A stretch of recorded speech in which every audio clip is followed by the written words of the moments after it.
Getting a picture on the TV. I'm going to step off the limb now.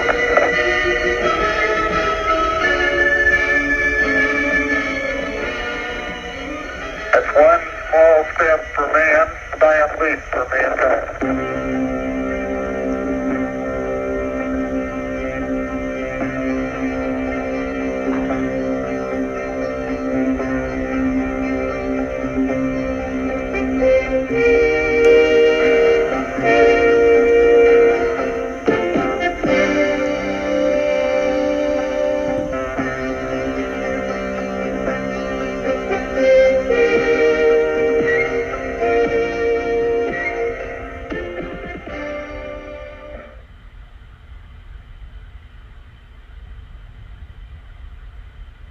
Hello and welcome to everyone around the world, in France, in the United States, and elsewhere. Thank you for joining us for this next installment of JadaTalks for Paris Art Week 2020. Today, I am joined with the Jada team. I am joined with Jonatas in Paris. I am joined with Suzanne Khalil in Portland, Oregon.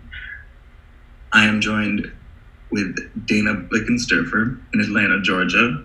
And I am your host, Samuel Locher, still in Florida. Today, we're going to be talking about the global quarantine and the rise of Digi-Romantic artists. So, what is Digi-Romanticism? Digi-Romanticism is defined by Jada as a term that depicts a social paradigm shift among creatives whose work contains an emotional appeal that clashes and contrasts with the fast-paced technological ethos in which they exist. Their production is often narrative-based, and it aims to reclaim grand narratives and utopian themes as a reaction to the search for meaning and deeper content in daily life confinement, which deprived all of the constant multi-sensorial stimulation of life pre-COVID-19 pandemic. Pretty heavy subject, right? Yes. Wow. Yeah. Yes, Relevant. definitely. It is a very heavy subject, Sam. You're definitely right. But it is a subject in which we all find ourselves within. We really cannot separate anybody, even though this subject talks specifically, or let's say targets, as a starting point, a generation, the millennial generation. It's really something, a phenomenon that multiple generations are part of. Anybody who's alive today might be a Digi-Romantic. And I would say that perhaps the vast majority of us, that's a question, that could be a fact. I know I am. Yeah, I know, I definitely am. How about you, Dana and Susie? Yes, definitely. I am as well. I mean, look at it right now. This is pretty Digi-Romantic, isn't it? And the more that we talk about it, I've noticed other people are like, I really am. I didn't know I am. I am a Digi-Romantic artist. Let's describe it. Let's take a minute. Jonatas, why don't you walk us and an audience through a nitty-gritty understanding of Digi-Romanticism, and how do you know if you're a Digi-Romantic? What's the litmus test? Go for it. One of the easiest ways to understand if you are part of the Digi-Romantics is if you have a deep yearning for experiencing life through actual physical stimuli, right? So if every single day of your life you wish you were at the top of the mountain, if you wish you were feeling the smell, that salty smell from the ocean waves, if you every single day of your life wish you were out there deep in a kind of experience that would take all of you, yet the best you do is look for it on Instagram, on Google. If the best you do is press a like button as if you had entered a window into that universe where you wish you were, perhaps you are a Digi-Romantic. If you can make deep connections with in the time of social media, right? If you can create friendships that are deep, especially if you have found romantic relationships via social media, you are definitely a Digi-Romantic. Now, if you want to get to the bottom of this, anytime you have a wish to experience life as since the beginning of humankind, life has been experienced. However, you're not able to, and all you have is a digital window into photographs and illustrations of that life which you wish you could live, you are most likely a Digi-Romantic. Now, if you want to, go ahead. Okay, so what I take from what you just presented is that the yearning is incredibly important, and the interface is incredibly important. Mm-hmm. Mm. Yes. What would you say to someone who has come of age in this digital era, and you find that this person is completely bound to the experience that's mediated by their phone. Yes. Before COVID times, there were people who were completely bound who actually chose that in lieu of going out into the world. Yeah. 100%. Right? Despite the fact that there was no pandemic. Yes. Is it romantic? Do you have to have the experience of being held back in choosing the digital interface? Or is it possible that you were always connected to the digital interface and you don't have that yearning, you should never really separated? We have Gen Zs, right? Who came of age with phone in hand. Talk a little bit about that. Did you Well, they will not. Yeah. So this is a big question, and it's yet to be defined. Jada has suggested the term digital romantics. We have coined this term, and its definition is still information. But what I do understand is that for Gen Zers and for millennials, for the later part of the millennials, the latest millennials, let's put it that way, they definitely cannot separate the digital experience from the real experience. It's one and the same. It's merged. It's sewn together in a way that they don't know what else is there to life. So maybe it's important, maybe something operative is just the yearning for human connection, the yearning for experience that is satisfied in a digital format. 100%. And there are pros and cons to that, right? If you get the older generation, including older millennials, baby boomers, they'll say, what kind of life is this, right? When I was young, everybody has heard that. When I was young, I used to climb trees and scrape my knees and skateboard. Everybody's parents have said that. I personally, I'm from the first generation of millennials. I got to climb trees. I got to skateboard. I got to play in the streets until very late, and my mother would just come out of the window and say, hey, come back for dinner. And that was a kind of a childhood that baby boomers experienced, right? And the later generation of millennials and Gen Zers don't know what that is like at all. Right. And they have lived in a world completely unsafe to be out there, especially as children, because of the various social diseases perhaps that are out there, right? Inequalities and all kinds of things that happen that promote crime and all kinds of things. It's just not safe. And of course, a global world where you don't know your neighbors anymore. Welcome. There are new people and they keep on changing every day, every month. You have somebody new in the neighborhood. Yeah. So the way that things have worked along with technology, globalization, and the filtering of experiences via the digital channels that are out there, social media and all kinds of means of communication, they produce by default digital romantics. That's a factory of digital romantics. I want to interject really quickly. Talking about the differences that millennials and Gen Zers have in their childhoods.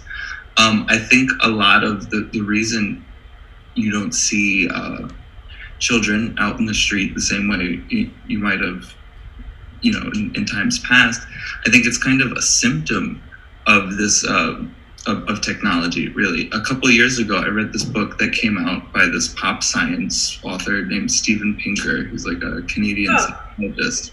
Wait a minute. I first of all, he's had my highest level of respect for years and years and years.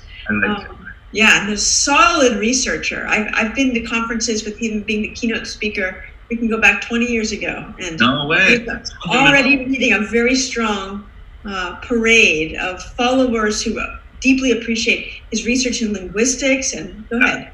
Yeah. It's interesting for you to call him pop now. But I'm just saying, I don't know. Steven Pinker is here. So, he wrote this book a couple years ago called Enlightenment Now. And a big part of what he wanted to explore in this book is, why aren't people, kind of letting their children off the leash, so to speak, the same way they used to, especially considering the fact that statistically, the world is safer than it's ever been. It really is. Crime is down across the board everywhere you go around the world for the most part, especially here in the United States. And I think one of the things he kind of hypothesizes in the book is because we are so connected to the internet now that we see things, we see these, and also the 24-hour news cycle. We see things like these mass shootings going on. We see these people just watch true crime shows for fun around the clock. Yes. They have access to watching whatever it is. So if that's what tickles your fancy, that's what you're going to watch. And as a result, we have a society that's more isolated because of their technology and more anxious because of their technology. And I see that in parents today, which is I think part of the reason why we don't see kids running around the streets. Like, I know I did when I was younger, but I was definitely kind of the exception to the rule.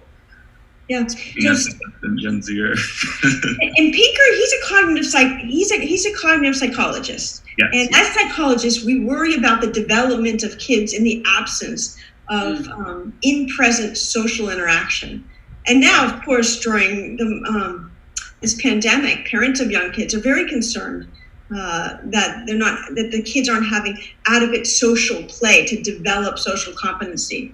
But parents across the country prior to pandemic, but probably around the world, have really voiced a concern about their kids being overly comfortable remaining inside, for example, spending many hours gaming, having their day's experience, one, sedentary, and two, mediated by the screen experience. Yes. Now, in the presence of the pandemic, when we're quite concerned about going out into public, I think a lot of us have recoiled and said, at least this offers. And, I know that my son, who enjoys video gaming, has connections all over the world, people he's met, involved in strategy play, But I can think of my own relationships that I have, knowing people who live in Canada, who I've never met, who I've interacted with on social media. I have some very close friendships, and those feel no less authentic than relationships I have with people who live in my local town.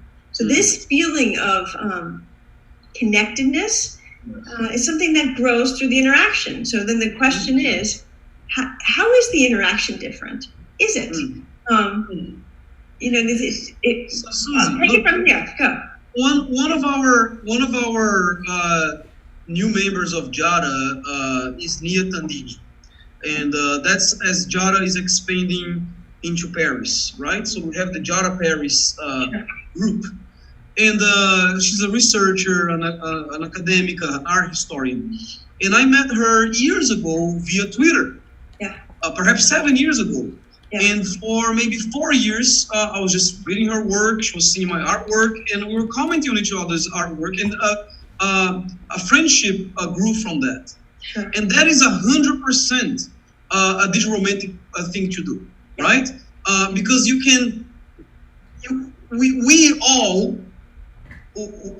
of us who are alive today, we all have discovered ways to show the texture of language via texting and short sentences, especially if you developed yourself during the Twitter age, which nowadays is very political, or perhaps for brands. But at one point, Twitter was way more popular than Instagram. Let's put it that way. Yeah, I remember.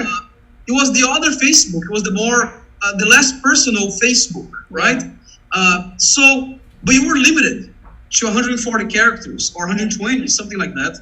Yeah. So, but we learned via emojis and other ways, even punctuation in certain ways, to show the nuance of language. Yeah, that's a good point. And by mastering that skill, we were able to show humor, disappointment, flirtation, anger, any kind of cue, a social cue, via the digital format. Yeah. Cool, yeah. Reductionist. So this is a question that I think might be worth exploring. if you think of the analog experience, and then you talk about a digital experience, and we don't even have to go into what kind of experience or what kind of information. What is robbed by that reduction, or what is added by that reduction? I mean, one thing I find now that it's hard to avoid talking about anything political, so let's just address it.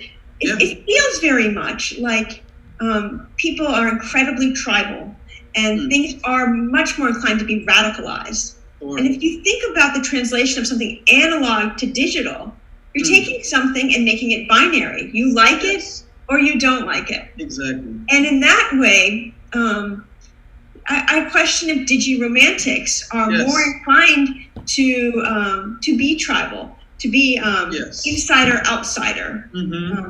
And maybe to some extent there arguably could be a benefit, because maybe you know where you stand.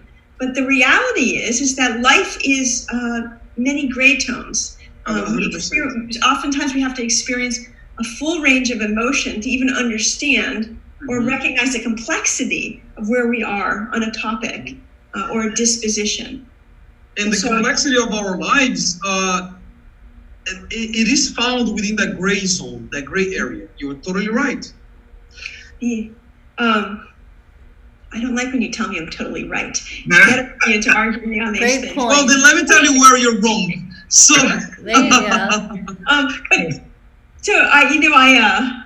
And then let's think about makers right now. Makers that are commenting about the Digi-Romantic experience, makers that are Digi-Romantics that are working with immediacy and posting, and that's the way in which they push art and experience out to the world. Go ahead. No. What all I have to say is this. I think it's important that we comment on this subject that you just brought up, which is tribalism, right? It is one of the we got to address this face first, right? We really have to look at this in the eye and look at the potential for beauty and for great destruction. Once again, we can maximize whatever is positive or negative in the world because we have tools to project our voices. And in that way, you can pick and choose what you would like to listen, and then you choose your tribe based on what it is that they're saying, what they are offering. Especially when we are guided to listen to certain things only because of the algorithm of what we have been listening to, or reading, or shopping. So one of the things that I see in metamodernism has this, which is you can create a tribe of artists who are seeking connections across the board, and they will use the technology for that. And they will create, they perhaps will revolutionize for the best the art world, even society. But you also have those who are prone to fragment and polarize. And then that's when you get, for instance, the rise of neo-Nazism. They are also a product of metamodernism. So much the anti-fascist as much as the neo-Nazis, they are perhaps an inevitable part of metamodernism. And I'm not going to place my judgment value. I do not believe they are equally wrong. I do take my sides on this. But what I'm saying is, it is something very serious. We are Digi-Romantics. We have to have complete understanding of the power that is at our fingertips, but also of the fact that we are a product of this environment and we can be easy victims. We're not fully in control. If I may, I would like to give a little bit of a genealogy of when and why we started becoming these Digi-Romantics. But I'll do that after you have a say, Susie, in what I just said about this polarization that is so much present and so much part of not only metamodernism but also of Digi-Romanticism. Okay, a couple of thoughts came to mind when you were talking. One is that it is quite possible that the tribe picks the constituents. Our experience of the internet, of just exploring by entering terms, delivers to us a tremendous amount of information tagged with the information that we first put out. And then, as we know, through cookies, et cetera, our visual experience, our informational experience is then mediated by the history of our initial digital footprint, fingerprint.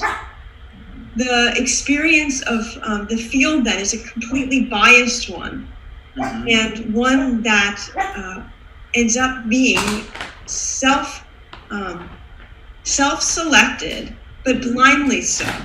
Yes. And it's the history of any searches that deliver a biased presence. So this skewed informational field then competes for our attention. Yes. And I think that a lot of people are blind to that. So now we also are contending with armies of bots. Yes. And bot warfare is very present, and we don't have to just think of that as a political thing, but there's also a commercial botism designed really to, address our attention. So I think we become victim to our own history in ways that we might not be aware of. Yes. Okay, that's one piece. Second, context matters always.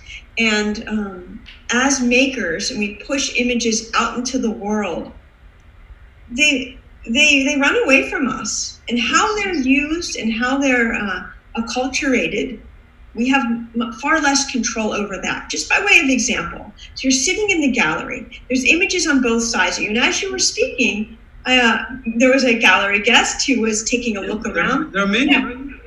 Yeah. It's great. Anyhow, so you imagine that an image is, captured with the phone. How's that going to be hashtagged? How is that? My image is right over your shoulder. Yes. I want it to be experienced, and the experience of imagery is unique and different for everybody. But in the past, you may have images that you sell or that you exhibit, and there's a context that you can control around that. Now, your images are out there, whether you have it on a wall and it's photographed, or you're just pushing it through your phone and releasing daily or as often as you do. And that becomes subsumed by others and retagged and reposted and recontextualized, potentially infinitely. Yes, potentially. Yeah, right. So you let go of your imagery, and it becomes internalized as maybe even lexicon. In one ways, it's wonderful. That should be, in some ways, a dream of everybody, to be able to contribute to a culture of dialogue. The flip side is we really relinquish control, and we do every time we put something out, but reframing each other's work, it's happening at an alarming pace. Alarming sounds concerning, but I don't really mean it as concerning. More, we should take notice of that. Yes, 100%. Well, anyhow, so yeah. So Susie, that is not meant to be a mic drop moment. That just kind of fizzles out, because I'm not sure how I feel about that. I know it's complicated. The way I feel, go ahead, Sam. You have something. One reason I like the term metamodernism is because so much of what you're talking about, Susie, these data sets that we leave behind, that tech companies can monetize. I'm sure you're aware of this. They refer to that as metadata, right? Yes. So they kind of walk hand in hand with each other. I think the two terms. And in terms of reductionism, to consider hashtagging and biasing how things will be acculturated or how things will be recognized or known. What is in a hashtag? How, in terms of reduction and then pushing it into different domains. We bias how it will be experienced. There's a wave of information, and how we ride that wave, to some extent, may be automatic. There are social norms with tagging even. Oh yes. And I'm not sure there's a high level of literacy about this. I'm not sure we have really taken pause to recognize what we're doing as a culture. What I believe is happening, Susie, first of all, what you said is incredibly sensitive. I would like to comment a little bit on what you just said right now, which is I'm not sure we're fully aware of what this entails. Yes, I do believe there's this element that makes us a victim of a time and place and development, social developments that pushed especially the children of the early 1980s indoors. And this was such a privilege, first of all, but let me not go there just yet. But I believe that nowadays we are makers, but we're also the product.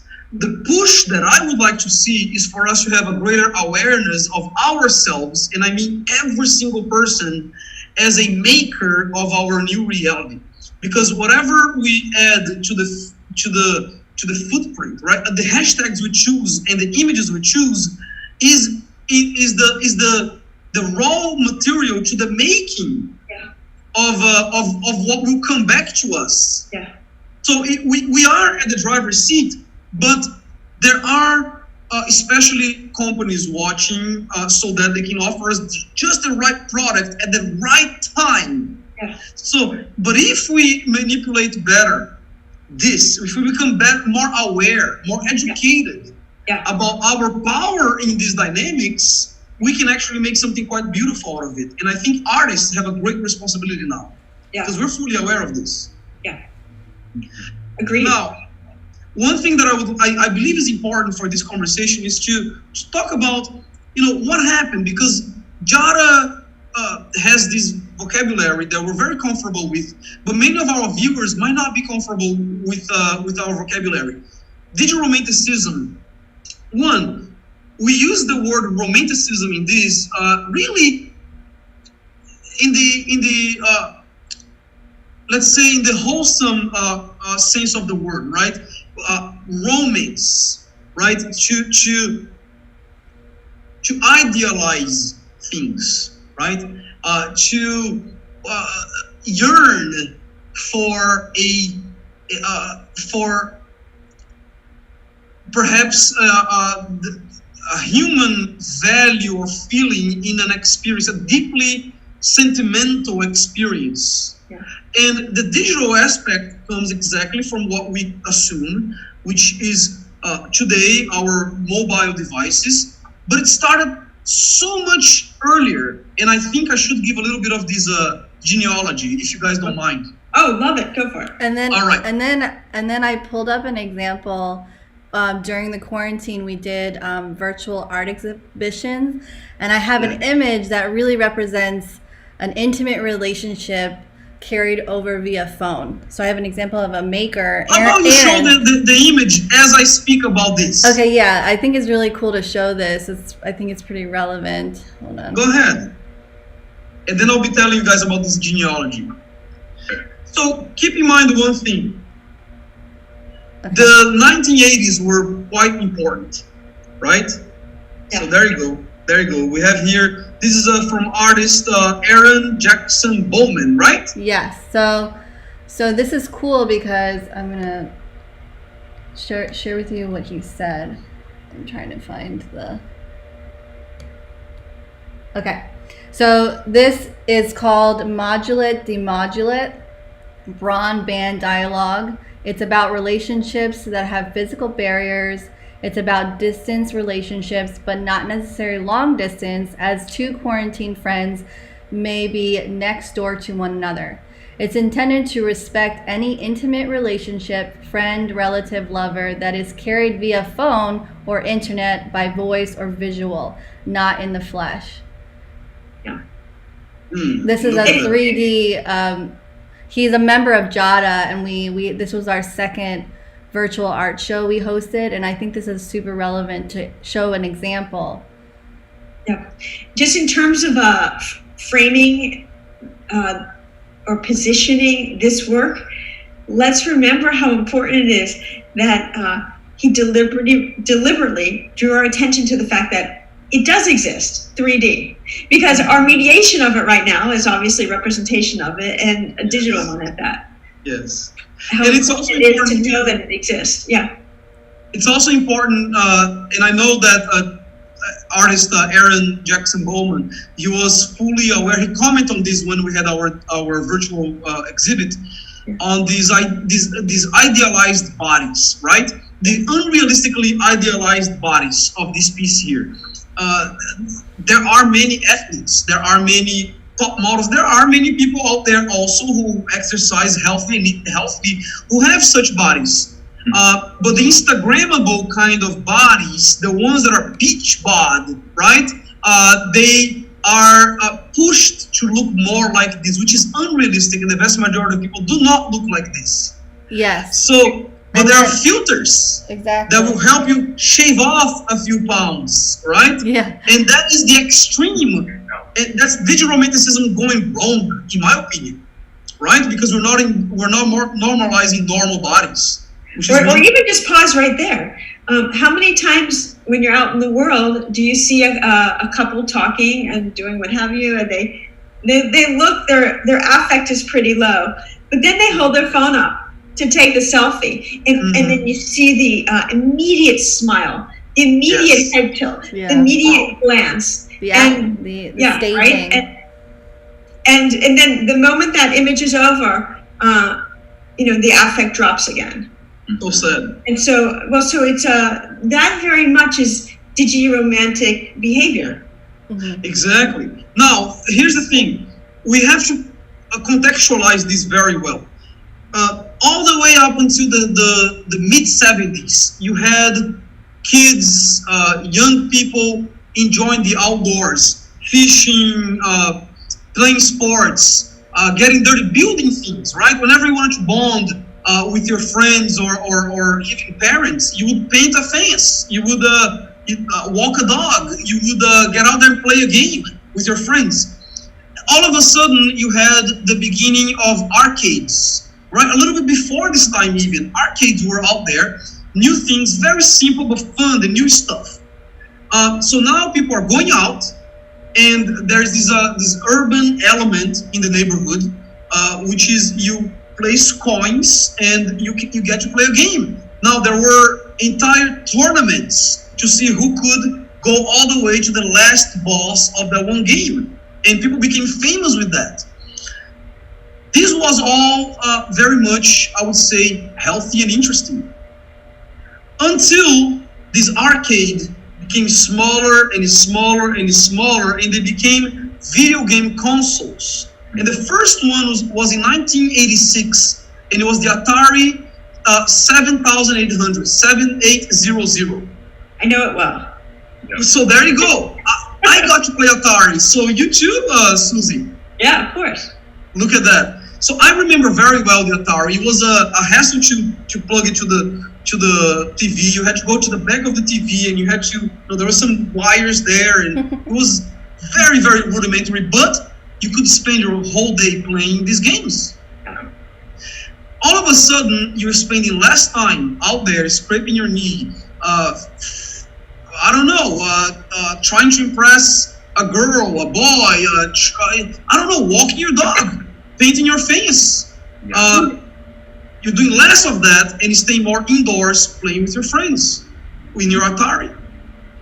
And only 3 years later, you had already the massive adoption of the internet as a means of fast communication. Yeah. So in 1997, you had already this kind of massive adoption by millennials. After the adoption of emails, in 1997, you would have the first true social media site, which was called 6 Degrees. And in that social media, they could create circles of friends who were united by common interests.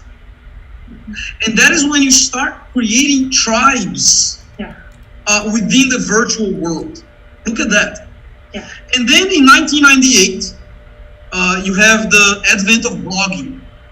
Blogging became interesting because I don't know if you remember the first bloggers out there. They're regular people. They might not even have degrees in journalism, but they're writing, and whatever they're writing is getting read. Yeah, I remember that. And all of a sudden, they are having so much power to the point that the Clinton presidency was almost brought down by a certain blogger. Yeah. Right? Yep. In 1999, you have now, imagine these people, they're playing video games, they're meeting people online, they're creating their own tribes online, and now they decide that they don't want to be going to the music store to buy CDs anymore. At that point, there were CDs already. And they thought, maybe we can just download whatever is online. I can buy my own raw discs, and I can download via Napster. 1999, Napster broke the music industry. Totally broke. And within that context, just 1 year later, you'd have MySpace, which at that point would let you customize a social media platform, which was very much about your identity. If you were into a certain music style, genre, you could have that background. You could, if you're a skater, a rocker, a goth, your MySpace space would look like your tribe, your kind of people. And then in 2005, you had YouTube. And that, I don't even have to tell you. In fact, much of what we do uses YouTube right now, as of right now, this conversation.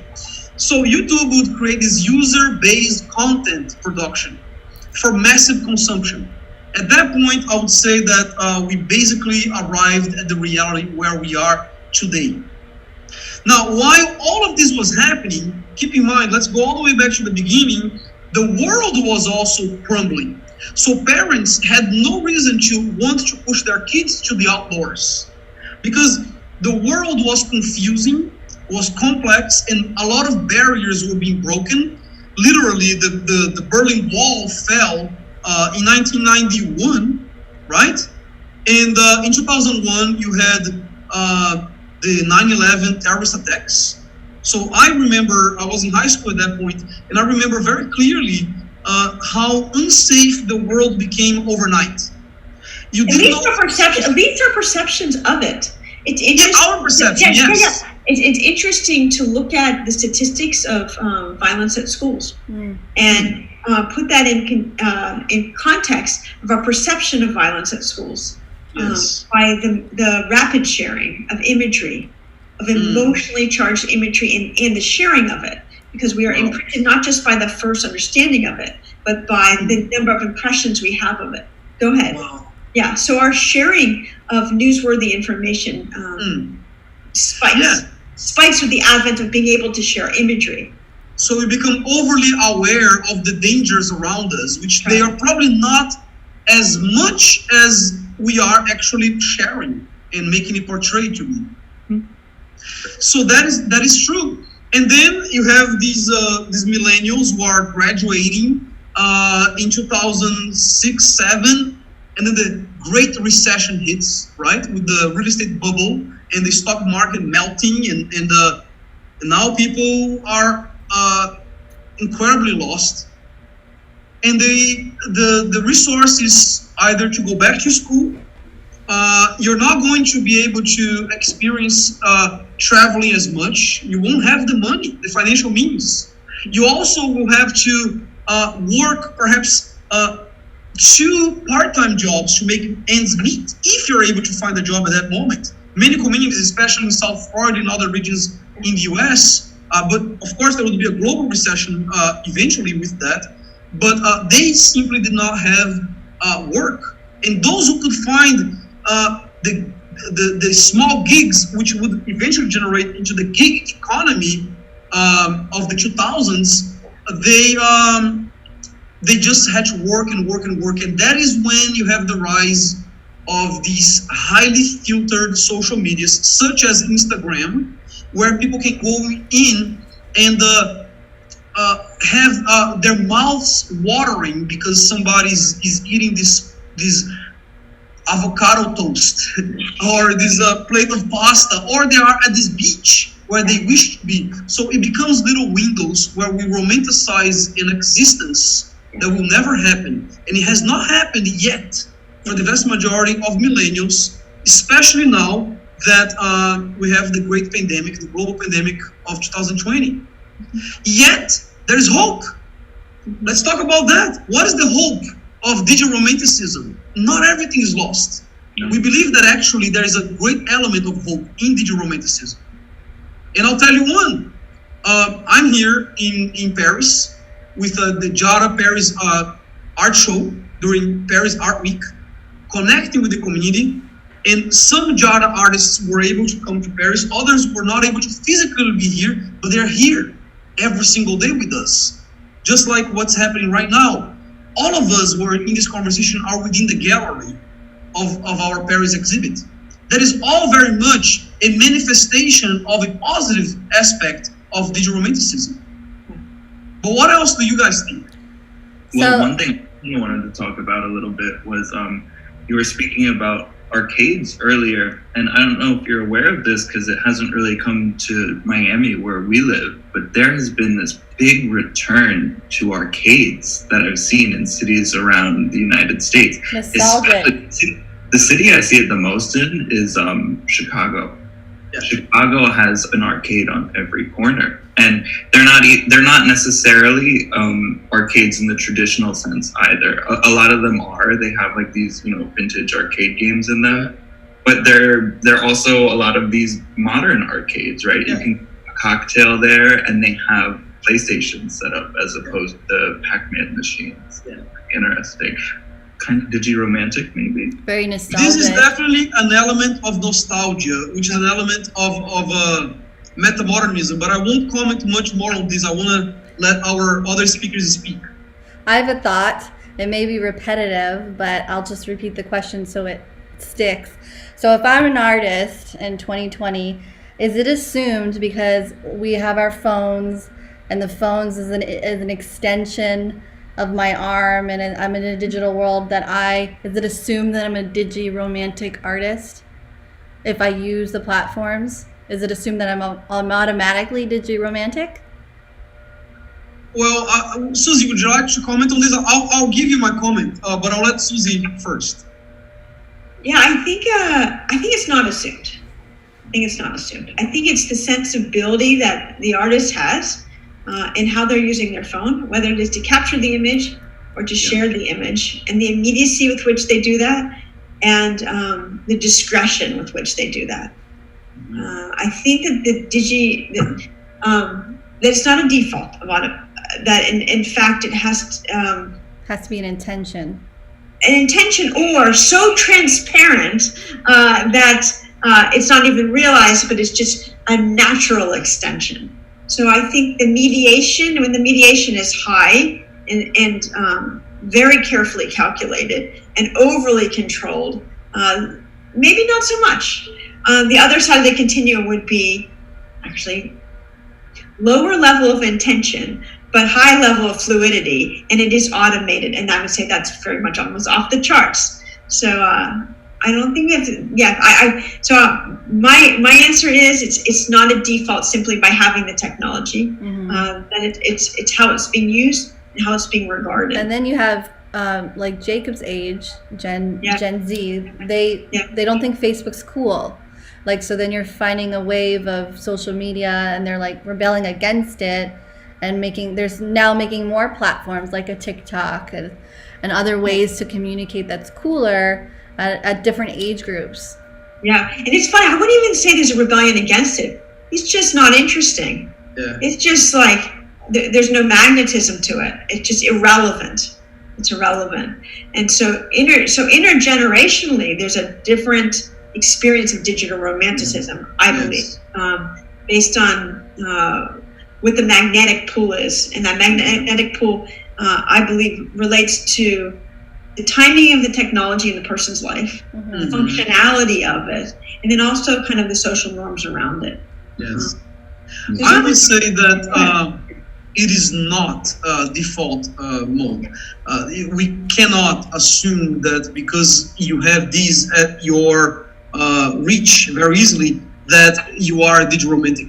I believe that Digi-Romanticism is manifested in the yearning to live experiences often that you're not able to, and that you try to via channels that are usually in a digital kind of a format or offered digitally. But that's not the only thing. I would also say that that you could challenge that kind of understanding.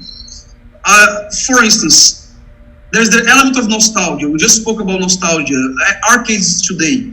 I believe that Digi-Romantics are less likely to be Gen Zers and more likely to be millennials and baby boomers.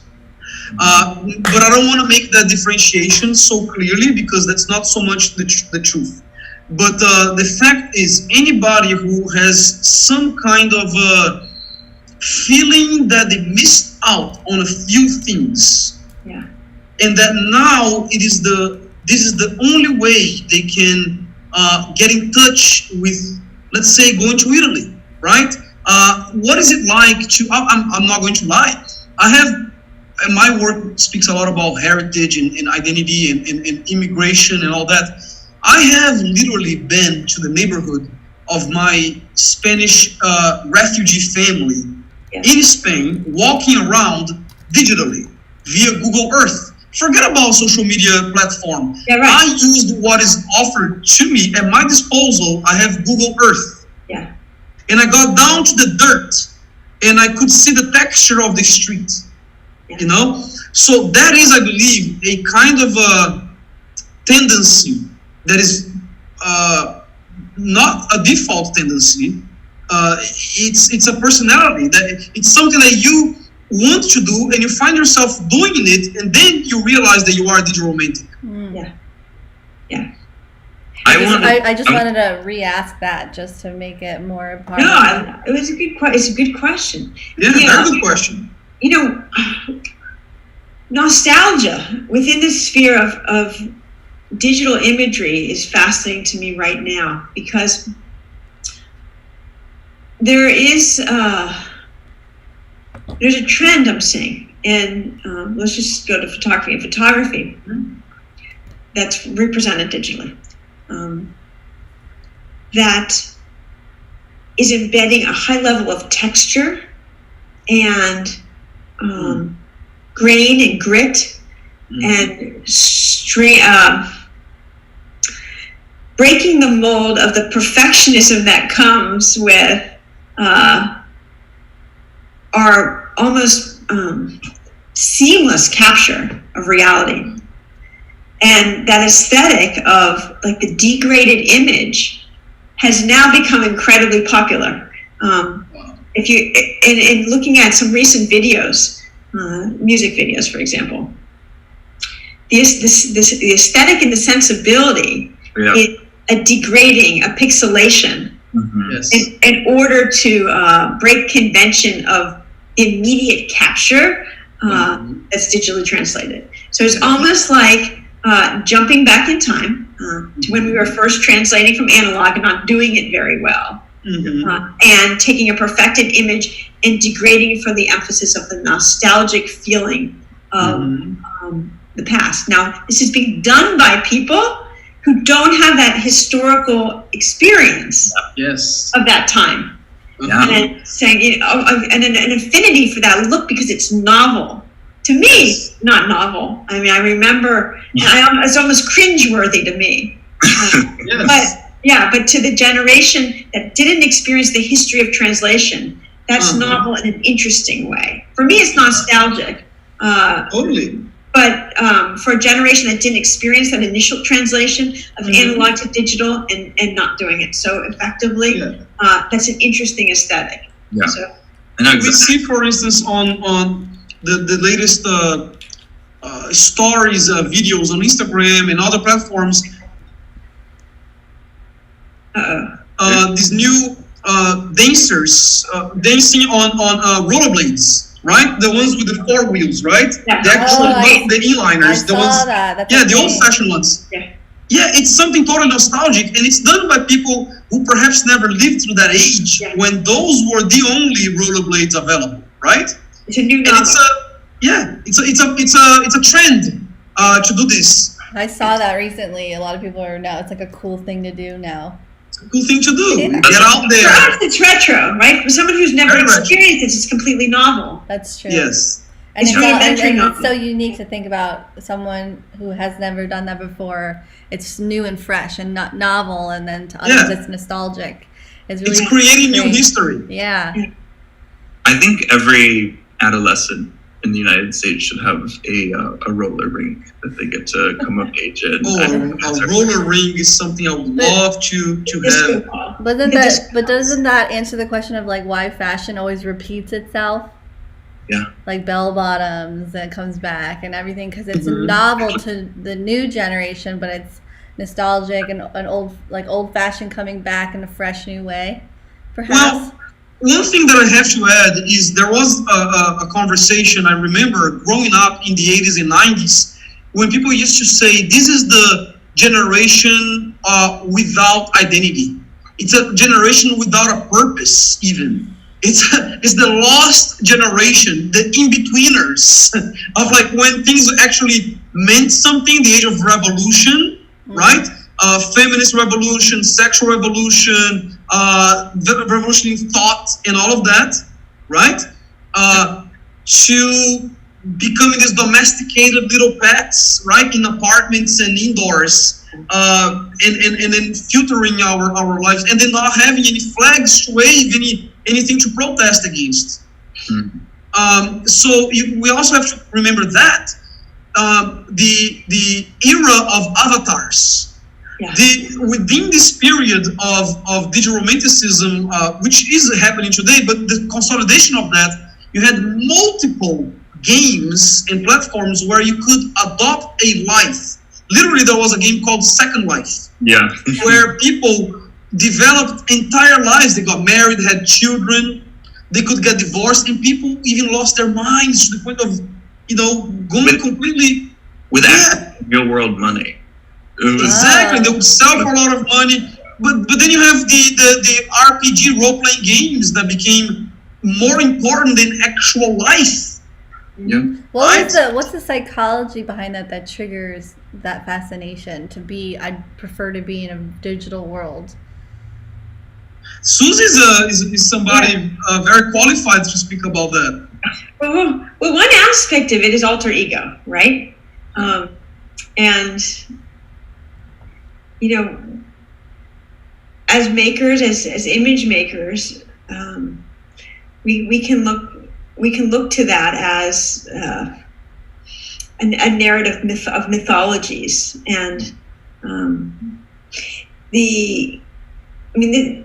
we see the gamification of life in every sphere right now, even in education. Yeah. There's talks about having educational markers being badged once you get to certain points in your knowledge, right? And early on, let's go back to some of the things Jonatas introduced. We had Pac-Man. When you got to a different level, you got a fruit. And you had this lineup of all the fruit, all the different levels you passed. So, and then other different boss games, leveling up would get you more lives, for example. Points. The craving for power, the craving for something that reinforces confidence became something that was fun, and in this space of gaming with others, being able to project that as identity was one way to build a stature of self. And so that's interesting. Yeah. So and it's true once you say that. Like, remember the Tamagotchis? You would just before the internet, it was like a digital little. And it was the progression of gamification. Well, and also, Susie, these experiences don't happen in a vacuum. You talked about before your son has friends that he's made playing games. People do it. There's a whole community aspect to it. Yeah. Sure. Yeah. And absolutely. And so then for people who have never met, defining the character is really defining the self that you want others to know. Mm-hmm. And so that comes from, winning points and, having badges associated with the character development that way, but also buying into different attributes. I mean, the gaming industry is incredibly lucrative. Yes. And you're not necessarily paying for the game. You're paying for all the content in the game, right? That you acquire to build an identity. And so, there's a whole marketplace of attire that happens in these virtual spaces. And a really crude lower level, I remember there was stuffed animals that became popular for kids. Beanie Babies. And the stuffed animal, what would you say, Dana? Beanie Babies. Yeah. And And you make a collect layer. them. Yeah. Make There's one that came Build a with bear. Webkins. I remember it. I Webkins. had a lot of webkins. Okay, so Webkins came with a code, and the child would log in, enter the code, and so you'd have a little puppy dog, and you'd see a puppy dog on there. Now, the next step is to get your puppy dog, food and a little bed, and they became this whole experience of decorating and building, and then it became a constructed world. Yeah. And so I think as parents of kids who had Webkins, I found it fun to watch how this was all decorated, because it was constructivist. It was creating a manifestation of what my kids imagined would be fun or cool for their little pet. What wasn't happening, of course, was pretend play behavior at home. Mm-hmm. Where, we can all remember maybe when we were little having an up. imaginary space, right? Sure. With blocks and stuff, and those blocks were surrogates for everything we could imagine, like the characters we created. So digitally now, we're creating characters and we're creating identities and outfitting them. And so let's move past Webkins and now into social identity. The images that people choose for themselves to represent themselves. And then in terms of the game space, all that's constructed to project importance or to buy power within a game. So anyhow, I think that there's a whole sociology that, There's so that much. can be overlaid, but that's Digi-Romantic. That is having a parallel experience, or really just a direct experience that's manifest in a digital way. Maybe it's wrong to say parallel experience, because the parallel is that you have the internal representations that are happening at the same time in building. I actually think it's more immediate. That it's not so much a projection of, but that is the experience. Yes. Yeah. One of the aspects that we should always remember is that Digi-Romanticism comes from about 5 different aspects that are combined almost equally, which is, first of all, you have an overload of information, right? So information everywhere, growing up with that, producing that. Then you have technological expertise. Like the vast majority of human beings today are somewhat literate, very highly familiar with technological language. Yeah. Then the idea of hyperconnectivity, which is you're everywhere at the same time. Look at all of us. We're in different parts of the world, literally. Different time zones. And but we're highly connected. I feel like I am in the same room with all of you. Yeah. While you have that, you're carrying a deep feeling of unfulfilled potential and likely experiencing financial instability. That is what you find in today's world with the advent of the pandemic. Yeah. Right? So imagine today, thankfully, a good number of us are finding ways to make ends meet, right? teaching remotely, working remotely, doing things remotely. Some of us are healthy enough to be out there. Some of us don't have health risks, underlying conditions that allow you to be out there just with a mask. But many people have lost a way to have an income this year, and are relying on government help, stimulus checks, and all that. So we can foresee a return to the digital world where they can channel their frustrations, their need to connect, their need to be able to hang out. So in some ways, also to escape their circumstance, 100%. and to construct a circumstance that's more ideal, more pleasurable, and yeah. Go ahead, continue. Love it. All of that is solidifying the idea of the digital romantic. It's surfacing more and more the fact that this has been in the making for over 30 years, maybe 40, right? Maybe beyond that. But today, we can embrace that identity and say, I am a digital romantic. Not everybody is, but I personally am. I am someone who will seek for ways to create meaningful connection, even digitally. Yeah. Mm-hmm. Yeah, I want to touch on one thing before we reach our time. At the beginning of our conversation, you were kind of, Jonatas, you were mentioning, oh yeah, well, you're totally a digi-romantic if you're finding a romantic partner through the internet. I want to talk about that for a minute, because so many people nowadays are finding their significant others through dating apps, through the internet, and myself included.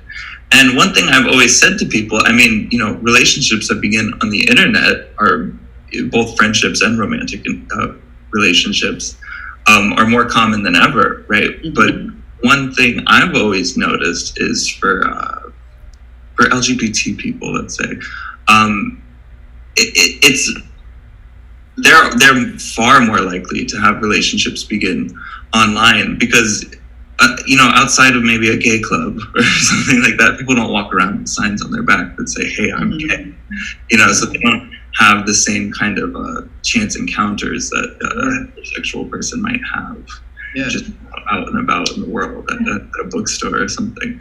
Does this make vast majority of LGBT people romantic? Well, I believe Susie would be able to comment on this a lot better. But one thing I have to say is, I believe that one of the aspects of the digital romantic age, or identity or aspect of life, is that we create tribes and we identify tribesters, right? Tribes members, right? Tribal members. So it's just whether you are part of the LGBTQ community, or the Jewish community, the Muslim community, the liberal community, those who have puppies, those who are into exotic parrots, you will simply be able to find your people more easily. Yeah. So in a way, it's all about creating connectivity with those who you seek to have connectivity with. Yeah. And there's the beauty of it, and there's the pitfall, right? If you are going in a way where your search words might lead you into subjects that are more fringe and perhaps more right into the outer edges of society, you'll probably find that community as well. Right. As much as you will find people who are into your preference in fashion, into your sexual orientation, into your income level, so many other ways. And prior to the advent of the internet too, from what I understand, because it's before I was even born, if you were LGBT, if you were an artist, if you were just, maybe a bit different than the other people in the small town you may be from, if you wanted community, you really had to go to a major urban center. Yeah. Right now, it's more possible than ever to still have a community with like-minded people, from the comfort of your own home in the middle of nowhere. Yes. I could just as easily be streaming this conversation from some remote place in the Aleutian Islands in Alaska. You know? Yeah, I completely agree, and it's such an authentic experience. I'll give you an example of the virtual exhibitions. I went to school in New York at the New York Studio School, and you have the presence of the artists and the community. And then I moved to Florida, and it felt very detached from the art world at the time. So this yearning for keeping the community and the connection with the alumni bridge the gap, and that's why that's where the birth of digital virtual art exhibitions happened, where I connected with people and I was like, would you like to do a virtual show? And then that's how the dialogue started, from the yearning of connection digitally. Yeah. And it reinforces the identity you want. Mm-hmm. Yes. And Sam, when you were talking, one of the things that came to mind was the concept of growth and what we need for growth. It is so comforting to find our people. Mm-hmm. And yet, growth often comes from being in uncomfortable places. So we have a tremendous amount of security that comes from finding our people and relishing among our people. But one thing I think is a caution that we put out there is that in order to grow, we have to expose ourselves to people who don't think like us and really take time to understand that. Unfortunately, with tribalism and polarities, we don't see or have the benefit of seeing the range of thought that exists between our comfort zone and a zone that we definitely don't identify with. Anyhow, so there's just something to consider, is that as we seek out people who are like us, we reinforce the comforts that we're looking for.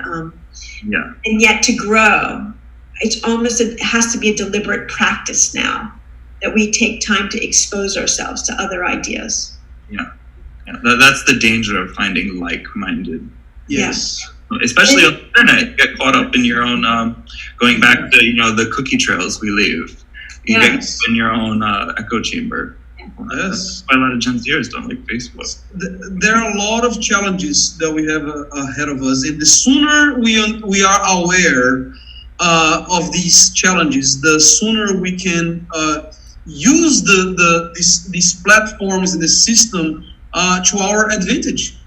So go ahead, Susan. Yeah, sorry to interrupt, but in Aaron's piece, the fact that it said at the beginning, it's 3D. Yeah. I want to go back to that, because as part of this Jada movement, it was very important to you, Jonatas, that there actually be a physical presence and exertions of existence in reality space, dimensional space, time-based space. If we're going to end off on anything, I'd love you as a Digi-Romantic to say the importance of claiming space. Yes, totally. Yes. Closing remarks, Jonatas. Thank you so much. Well, Thank you so much, everyone. We have a minute left, so Jonatas, can you in a minute tell everyone where they can read about what you're talking about, the Digi-Romanticism and the manuscript? Sure. So, everyone, whenever you feel curious to learn about the Jada art movement, which is very much a movement that rose from Digi-Romanticism, you must go to jadaart.org and visit the Becoming page. You can also have a physical copy of this book, our manuscript, which is called the Jada manuscript. You can have it from Amazon. You can have your copy. We would be happy to sign it for you if you'd like to. But yes, our conversation on the need to manifest our desires as Digi-Romantics into the 3D world, it's because ultimately, as humans, tactile creatures, we must experience the real deal. We cannot and will not and should not substitute anything for a representation of that as while being physical creatures. So the digital world is an extension of the physical, and it should be treated as such, in my humble opinion. Mm-hmm. I believe that as we expand into virtual art exhibits, we should equally reach out to audiences far and wide and invite them into the physical space, so that we continue promoting this connection that we so much crave, which is part of what made us Digi-Romantics to begin with. That's perfectly well said. Well, thank you. This was an amazing conversation. The rise of Digi-Romantic artists. So if you're a Digi-Romantic artist, please visit jadaart.org/becoming and learn more about the movement. We will be back in 30 minutes for the Age of Singularity conversation with Christopher Bennett. And Jonatas will be back with Susie and Chelseline Amato from the Jewish Art Salon, who's also a co-sponsor of the JadaTalks during Paris Art Week at noon EST and 6 p.m. Paris time, talking about the end of irony and the birth of new sincerity. So thank you, everyone. Thank you, Susie, Sam, and Jonatas, and we'll see you soon. Thank you, everybody. This was great.